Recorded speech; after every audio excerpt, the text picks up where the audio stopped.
Kejadian pasal 11. Adapun seluruh bumi, satu bahasanya dan satu logatnya. Maka berangkatlah mereka ke sebelah timur dan menjumpai tanah datar di tanah Sinear, lalu menetaplah mereka di sana. Mereka berkata seorang kepada yang lain, "Marilah kita membuat batu bata dan membakarnya baik-baik." Lalu bata itulah dipakai mereka sebagai batu dan ter gala-gala sebagai tanah liat. Juga kata mereka, "Marilah kita dirikan bagi kita sebuah kota dengan sebuah menara yang puncaknya sampai ke langit. Dan marilah kita cari nama supaya kita jangan terserak ke seluruh bumi." Lalu turunlah Tuhan untuk melihat kota dan menara yang didirikan oleh anak-anak manusia itu. Dan ia berfirman, "Mereka ini satu bangsa dengan satu bahasa untuk semuanya. Ini barulah permulaan usaha mereka. Mulai dari sekarang, apapun juga yang mereka rencanakan, tidak ada yang tidak akan dapat terlaksana. Baiklah kita turun dan mengacau balaukan di sana bahasa mereka, sehingga mereka tidak mengerti lagi bahasa masing-masing. Demikianlah mereka diserahkan Tuhan dari situ ke seluruh bumi, dan mereka berhenti mendirikan kota itu. Itulah sebabnya sampai sekarang nama kota itu disebut Babel, karena disitulah dikacau balaukan Tuhan bahasa seluruh bumi, dan dari situlah mereka diserahkan Tuhan ke seluruh bumi. Inilah keturunan Sem. Setelah Sem berumur 100 tahun, ia memperanakan Arphaxad 2 tahun setelah air bah itu. Sem masih hidup 500 tahun setelah ia memperanakan Arphaxad, dan ia memperanakan anak-anak lelaki dan perempuan. Setelah Arphaxad hidup 35 tahun, ia memperanakan Sela.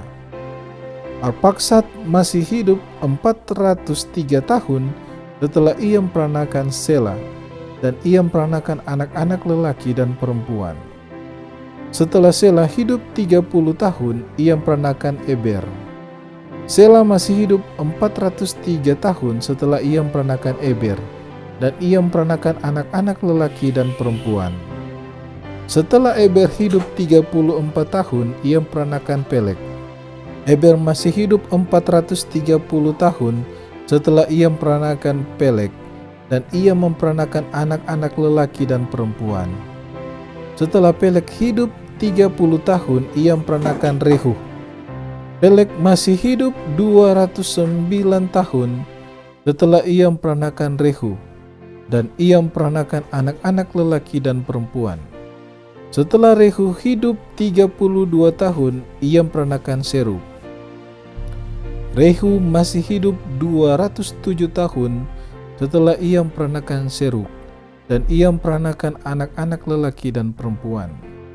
Setelah Serug hidup 30 tahun, ia memperanakan Nahor. Serug masih hidup 200 tahun setelah ia memperanakan Nahor, dan ia memperanakan anak-anak lelaki dan perempuan. Setelah Nahor hidup 29 tahun, ia memperanakan Tera. Nahor masih hidup 119 tahun setelah ia memperanakan Tera, dan ia memperanakan anak-anak lelaki dan perempuan. Setelah Tera hidup 70 tahun, ia memperanakan Abram, Nahor, dan Haran. Inilah keturunan Tera. Tera memperanakan Abram, Nahor, dan Haran memperanakan Lot. Ketika Tera ayahnya masih hidup, matilah Haran di negeri kelahirannya di Ur-Kasdim. Abram dan Nahor kedua-duanya kawin. Nama istri Abram ialah Sarai, dan nama istri Nahor ialah Milka. Anak Haran, ayah Milka dan Yiska. Sarai itu mandul, tidak mempunyai anak. Lalu Tera membawa Abram, anaknya, serta cucunya Lot, yaitu anak Haran, dan Sarai menantunya, istri Abram anaknya. Ia berangkat bersama-sama dengan mereka dari Ur-Kasdim untuk pergi ke tanah Kanaan. Lalu sampailah mereka ke Haran dan menetap di sana.